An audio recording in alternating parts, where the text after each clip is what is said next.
Hi everyone, स्वागत करती हूँ आप सभी का आज के इस बहुत इंपॉर्टेंट वीडियो में। आज के वीडियो में मैं आप लोगों के साथ में डिस्कस करने वाली हूँ नीट एग्जामिनेशन को लेकर कुछ इंपॉर्टेंट अपडेट्स। जैसा कि आपको पता है कि ये जो परीक्षा है वो आप लोगों की 27 और 28 फरवरी को हुई थी। इसकी जो ओएमआर शीट है, इसकी जो आंसर की है, इसका जो आप लोगों के जो आपत्तियां दर्ज कुछ कुछ कैंडिडेट ने करवाई थी और वो सारे के सारे प्रोसीजर जो है वो कंप्लीट हो चुके हैं। यानी कि इसकी जो ओएमआर शीट है वो भी आ चुकी है, आंसर की भी आ चुकी है। बहुत सारे कैंडिडेट ने अपने अपने आंसर जो है वो चेक भी कर लिए हैं। बहुत सारे कैंडिडेट ऐसे हैं जो पास आउट हो रहे हैं, बट बहुत सारे कैंडिडेट यहाँ पर ऐसे हैं जो पास नहीं भी हो रहे हैं। तो फिर उसके बाद में क्या होता है, जब कुछ कुछ कैंडिडेट जिनको लगता है कि भाई हम लोगों ने हमारे हमारे आंसर देखे हैं और कुछ कुछ क्वेश्चन पर हम लोगों को लगता है कि भाई ऑथेंटिक सोर्स के बेसिस पर हमें अगर ऐसा लगता है कि भाई ये बोर्ड द्वारा दिया गया ये जो आंसर है वो गलत है और हमारे पास में कोई ऐसा ऑथेंटिक सोर्स हो, लाइक एनसीईआरटी की बुक्स होती है या फिर एनआईओएस की बुक होती है, उसके बेसिस पर अगर हमें लगता है कि कोई इसका आंसर बोर्ड द्वारा गलत दिया गया है, तो हम क्या करते हैं, उसके ऊपर आपत्ति लगाते हैं।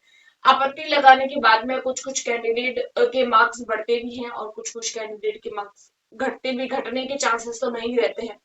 बहुत सारे कैंडिडेट के मार्क्स बढ़ते हैं क्योंकि आपत्तियां बहुत सारे क्वेश्चंस पर लगाई जाती है और इस बार भी लगभग 1800 आपत्तियां जो है वो कैंडिडेट के द्वारा लगाई गई है।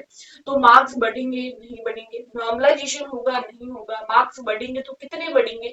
और ऐसे कैंडिडेट जो बॉर्डर लाइन पर है, बॉर्डर लाइन का मतलब है कि कुछ कुछ कैंडिडेट जिनको पे नंबर लाने होते हैं, तो क्या वो 89 मार्क्स पर है या फिर 88 मार्क्स पर है, या फिर ऐसे कैंडिडेट जिनको 90 नंबर लाने हैं तो वो 91 पर है, 92 पर है।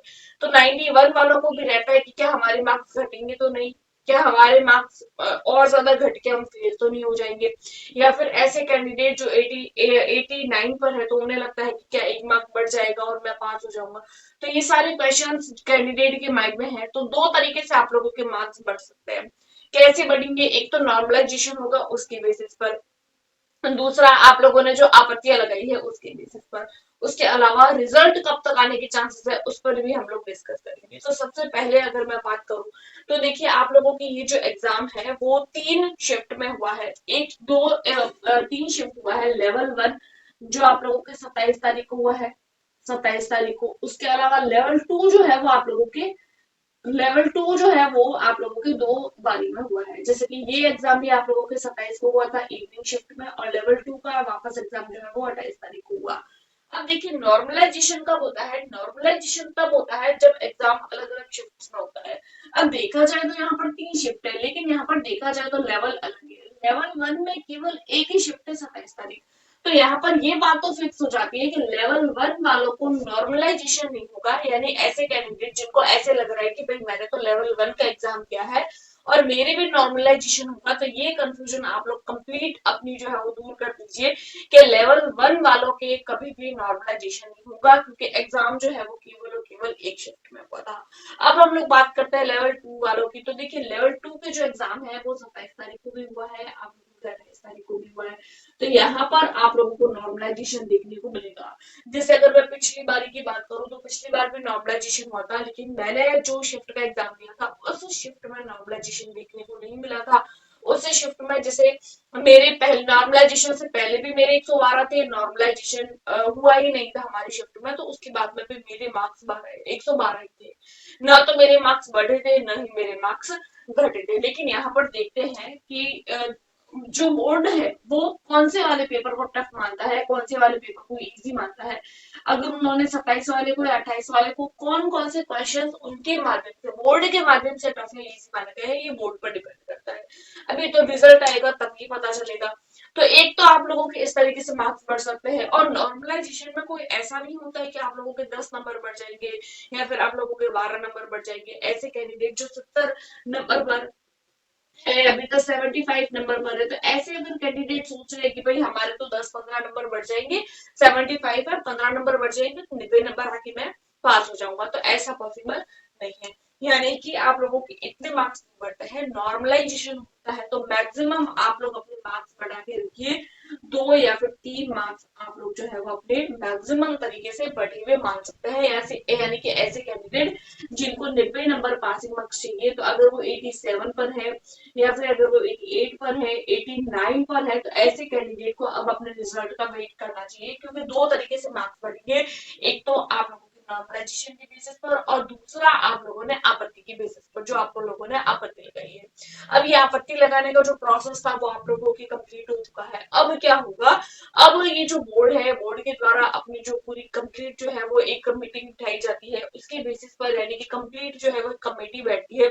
कमेटी बैठने के बेसिस पर क्या होता है, बोर्ड द्वारा जो हम लोगों ने आपत्तियां लगाई है उनके ऑथेंटिक सोर्स को चेक किया जाता है कि क्या इसका एक प्रॉपर ऑथेंटिक सोर्स है। उसके बेसिस पर आप लोगों के जो है वो यहाँ पर मार्क्स जो है वो बढ़ाए जाते हैं। अब इसके बेसिस पर भी देखिए जो आपत्तियां हैं, अगर मैं पिछली बारी की बात करूं, जैसे नीट का जो 2022 का पेपर हुआ था, तो उसमें जो है वो लगभग आप लोगों को 5500 के आसपास आपत्ति आई थी। लेकिन इस बार जो है वो बहुत कम आपत्ति आई है। इस बार केवल और केवल 1800 आपत्ति आई है। तो पिछली बारी की कंपैरिजन में इस बार 3 गुना कम आपत्ति है। तो आप लोगों को रिजल्ट भी जल्दी देखने को मिलेगा, और आपत्तियां आई है तो आप लोगों की आपत्तियों का निवारण होगा। अब देखिए 1800 आपत्तियां आई है, तो अब इसका मतलब ये नहीं है अब हर क्वेश्चन को बोर्ड द्वारा चेक किया जाएगा। लेकिन ऐसा नहीं है कि मैंने आपत्ति लगाई है तो मेरा भी आंसर बोर्ड द्वारा राइट मान लिया जाएगा, किसी और ने लगाई है तो उसका भी राइट मान लिया जाएगा। ऐसा नहीं होता है, क्योंकि देखिए क्वेश्चन कई बार सेम होते हैं। एक ही क्वेश्चन पर बहुत सारे लोग जो है वो आपत्तियां लगा देते हैं। अब मान लीजिए कई बार ऐसा होता है कि एक ही क्वेश्चन पर 150 लोगों ने आपत्तियां लगा दी, ठीक है, तो अब उसका मार्क्स जो है वो ऐसा नहीं है कि जिन जिन ने आपत्तियां लगाई है उन्हीं को मिलेगा, ऐसा नहीं होता है।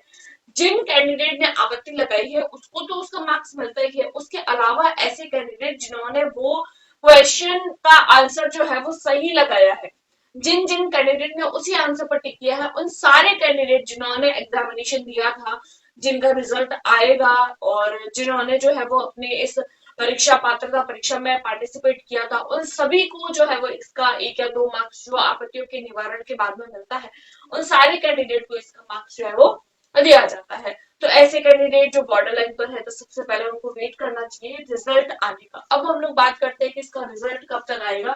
तो देखिए आपत्ति कम है तो कहीं ना कहीं आप लोगों को इसका रिजल्ट जो है वो इस बार जल्दी देखने को मिलेगा। इसका जो रिजल्ट है वो आप लोगों को देखने को मिल सकता है मई के स्टार्टिंग में, आप लोगों को देखने को मिल सकता है स्टार्टिंग के मई के फर्स्ट वीक में आप लोगों को इसका रिजल्ट देखने को मिल सकता है, फर्स्ट वीक में। तो आप लोग जो है वो अपनी मेंस के लिए तैयारी स्टार्ट कर दीजिए, क्योंकि बहुत सारे कैंडिडेट ऐसे हैं जो वेट कर रहे हैं कि अभी तो मैं इसके रिजल्ट का वेट करूंगा, क्योंकि मैं तो अभी बॉर्डर लाइन पर हूँ, मेरे तो 87 ही है, क्या मेरे मार्क्स बढ़ेंगे घटेंगे।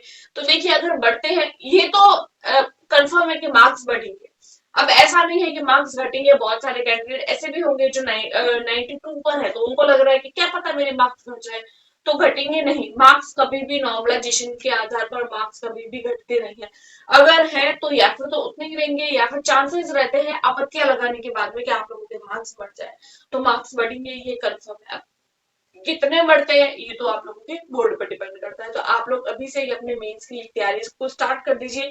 बहुत सारे कैंडिडेट ऐसे भी है जो डीमोटिवेटेड है, तो आप लोगों को डीमोटिवेटेड होने की जरूरत नहीं है। आप लोग कंप्लीटली मोटिवेशन के साथ में अपनी तैयारी को स्टार्ट कर दीजिए। मैंने भी मेरे चैनल पर साइंस की क्लासेस स्टार्ट कर दी है।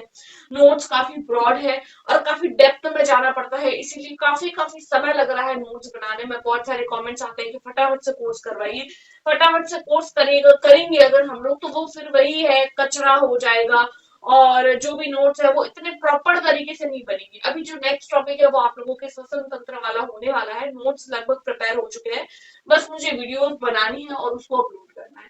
तो आजकल मैं आप लोगों को 1-2 वीडियो श्वसन तंत्र वाली जो है वो देखने को मिल जाएगी। आप लोग टेलीग्राम ग्रुप ज्वाइन कर लेना, वहां पर आप लोगों को इसके कंप्लीट नोट्स भी मिल जाएंगे फ्री ऑफ कॉस्ट। कोई यहाँ पर आप लोगों से पैसे नहीं लिए जाएंगे। अगर आप लोग एक बार अगर आप लोग तैयारी कर रहे हैं थर्ड ग्रेड के लिए, तो मैं ऐसे नहीं बोल रही हूँ कि आप लोग उन्हीं नोट्स को पढ़ो, लेकिन कहीं और पढ़ने से पहले एक बार आप लोग इस नोट्स को जरूर देखिएगा, सिर्फ एक बार। अगर पसंद आए तो आप लोग जो है वो आगे जो है वो यहाँ से पढ़िएगा, अदरवाइज कहीं और से भी पढ़ सकते हैं। सो आज की वीडियो में इतना ही, मिलते हैं नेक्स्ट वीडियो में, तब तक के लिए थैंक्स फॉर वॉचिंग।